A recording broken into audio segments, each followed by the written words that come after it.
Unpacking D-Day's Operation Overlord, a tactical masterclass. During the D-Day invasion, which took place on June 6, 1944, more than 2 million soldiers and 500,000 vehicles were involved in the operation.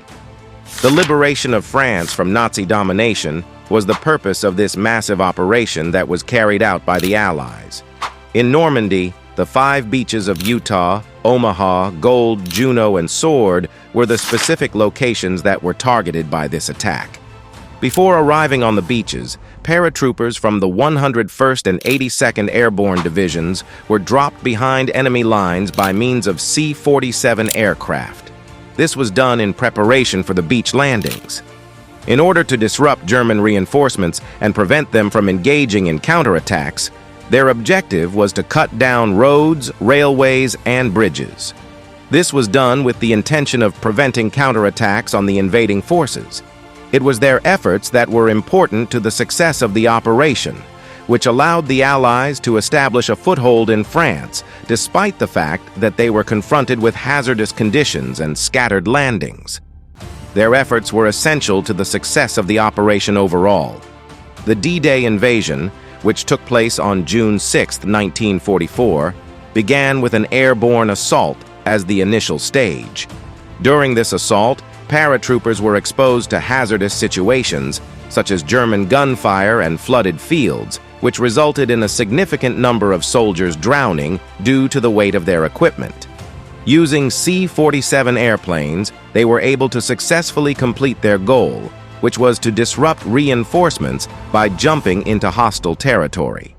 During the intense fighting that took place in Normandy, churches like the one in Angelville served as makeshift shelters for the Red Cross.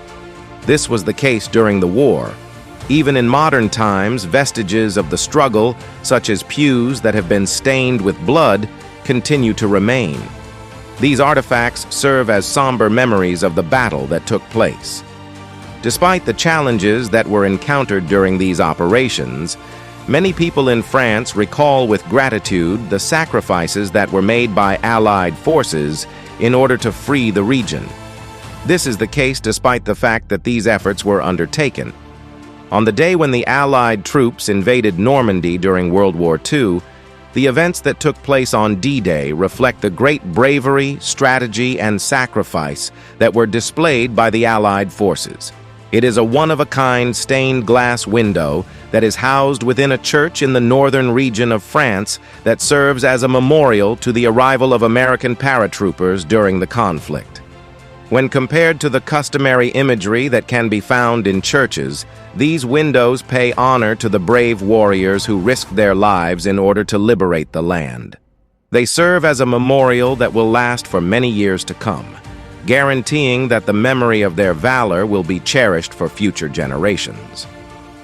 The invasion was confronted with significant challenges in the shape of sturdy German resistance nests, which were situated all along the coast of France. These nests presented a significant hurdle to the invasion. When the Allied forces attempted to conduct an amphibious landing, these bunkers, which were armed with 88mm guns that were able to fire for kilometers out to sea, formed a formidable obstacle for them to overcome.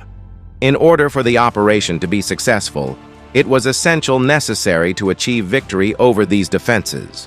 At Pointe du Hoc, a significant location that is positioned between Omaha Beach and Utah Beach, one of the most extraordinary operations that took place on the Day of the Dead took place. Pointe du Hoc is located between the two beaches. This region, which was held by German artillery, was exposed to intensive bombardment by Allied forces prior to the landings, which resulted in the development of deep craters across the landscape. This occurred before the landings. Despite the fact that this was the case, the bunkers remained to pose a significant threat. The American Rangers were tasked with the mission of ascending the steep cliffs of Pointe du Hoc while being subjected to continuous bombardment from more powerful forces. For the purpose of climbing the steep rock face, the soldiers utilized rope ladders, and when those ladders were cut by the Germans, they relied on their daggers. They were able to reach the summit of the mountain and successfully eliminate the enemy positions, despite the fact that they were facing intensive gunfire and grenades. In spite of the fact that a significant number of them were killed in the process, the operations that they carried out were crucial to ensuring the success of the larger D-Day operation. Despite the fact that it took place in 1944, the demonstration of bravery and sacrifice that took place on the beaches of Normandy during the D-Day assault in 1944 marked a significant turning point in World War II. 40 years later, in 1984, a memorial was created at Pointe du Hoc in honor of the Rangers who climbed the cliffs while under intensive fire in order to neutralize German defenses. This was done in order to memorialize the Rangers who had ascended the cliffs. Ronald Reagan, the President of the United States, was present at the ceremony and delivered a speech that graphically highlighted the bravery of these young men, many of whom were barely in their late teens at the time.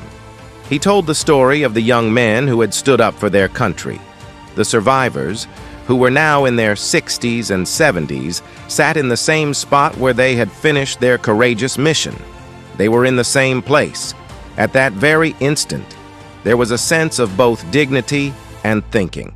Reagan's statements, which also underlined the Rangers' crucial role in liberating Europe from despotism, acknowledged the sacrifices made by these Rangers and brought attention to an important aspect of their mission.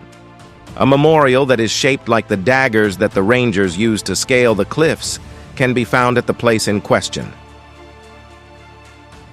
The fact that it was a time that represented the immense sacrifice that was made by Allied soldiers as they assaulted the beaches of Normandy in order to rescue Europe from Nazi dominance made it a moment that was of critical importance. There were innumerable lives that were lost as a result of the terrible battle that took place at Omaha Beach, as well as the courageous ascent that the Rangers made at Pointe du Hoc. The cost was enormous, and it included the sacrifice of countless lives.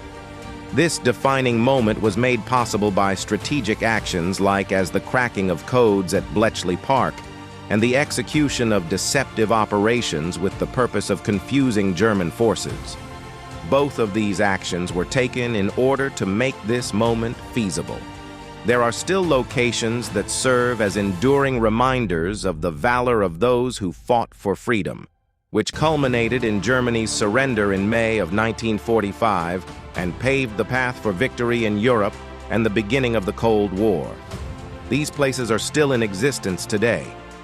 The American Cemetery and the same beaches, where a young girl once played without being aware of the bloodshed that had taken place, are among the locations that fit this description.